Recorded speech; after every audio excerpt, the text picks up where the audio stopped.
Hey guys, welcome to my Hiroshimara build.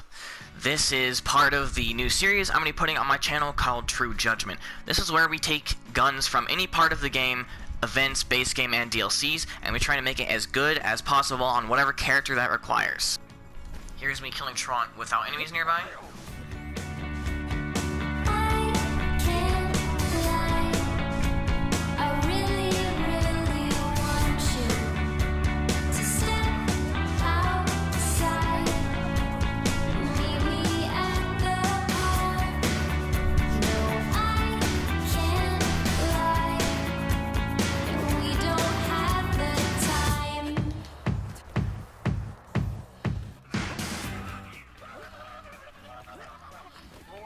And that is me killing Tron while enemies are nearby.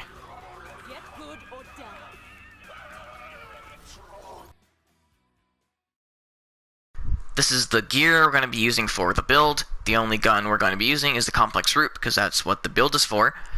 The transformer and the light speed grenade. So only one of these needs to have shock. If both of them do, it doesn't matter, because only one of them is going to apply, because same elements don't stack. Spiritual driver and elemental projector auto idle. Here are the skill trees. Pause these if you want to put them into your character. Here are my guardian ranks, which I disabled, and here are my mayhem 10 modifiers. Alright, I just wanted to point out an option for this build. So when you use your ability, you're gonna get stacks of mindfulness. Mindfulness are what give you your movement speed, which in turn gives you damage. The max stacks is 25. Every time you take damage, you're gonna get a stack. This counts as damage even though you have a transformer and you're healing yourself from the shock. So the only reason you're not gonna be reaching 25, besides the fact that you don't need it, is because you're using 2 shock ASEs. But if you want to reach 25 stacks, what you need to do is you need to have 2 different elemental ASEs. As you look down below my guardian rank bar, you're going to see that I'm going to reach 25 stacks now, instead of just 15. So I'm moving a lot faster now, and it's going to be harder to aim, but that's not the reason we don't do this.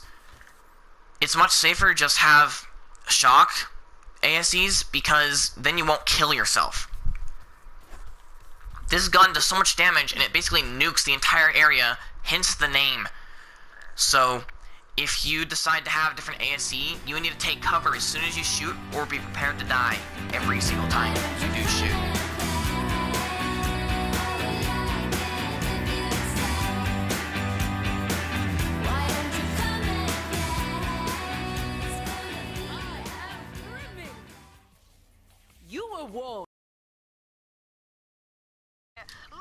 And as you saw, a single shot from this weapon orphaned that poor Manticore.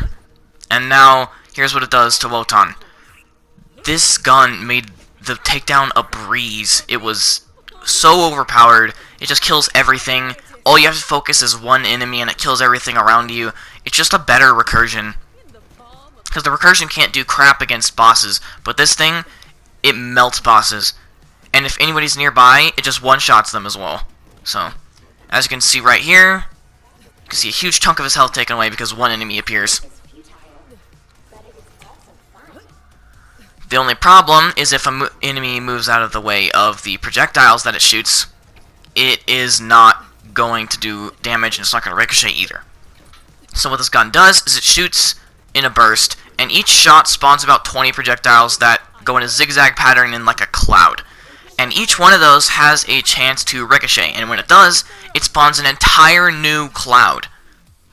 And then those can ricochet, and those can spawn an entire new cloud. So it's literally just a chain effect that can spread to every enemy until it one-shots everything. And it all happens in a fraction of a second. So this gun is just overpowered, but it has to be within ricochet range. If enemies aren't close enough, it won't ricochet to them and nothing will happen. But phase grasp is what helps us keep the enemies in place so they can't move. And they can't go in cover either. So, thus, this is the best gun in the game. No doubt about it. You can only use it on Amara for this overpowered chain effect, otherwise it's just going to melt bosses with the projectiles, but since they are unlisted, the gun does not say it shoots 10,000 damage times 20, it doesn't say that. So, it has projectiles, but since the card doesn't say it, it can proc crits. Each projectile can hit a critical hit. And that what allows them to ricochet and do a bunch of other stuff that regular projectiles would not be able to do.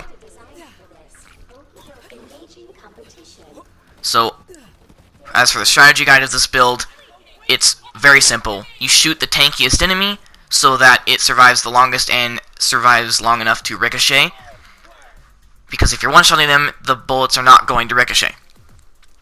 If there are no tanky mobs nearby, then you phase grasp and you shoot at the one that you phase grasped in the center of him.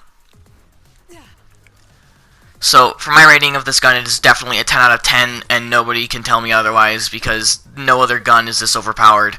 This is Mayhem 10 with Mayhem modifiers that are not exactly neutral.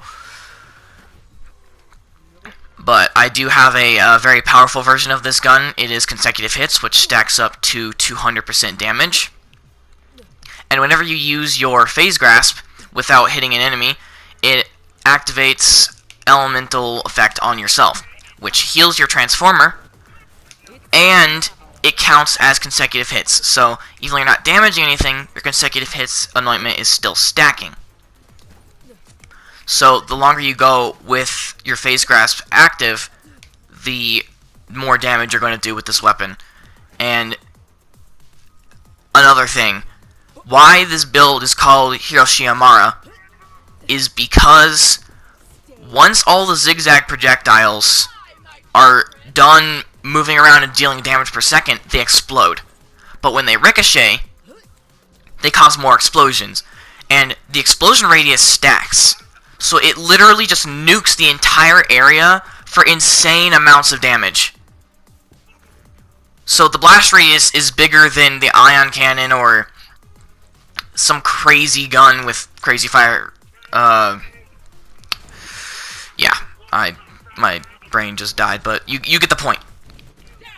So, if you guys enjoyed the video, then hit that like button. If you really enjoyed the video and the consistency of my content, then subscribe to my channel, and hit that notification icon to let me know when a new video is coming out.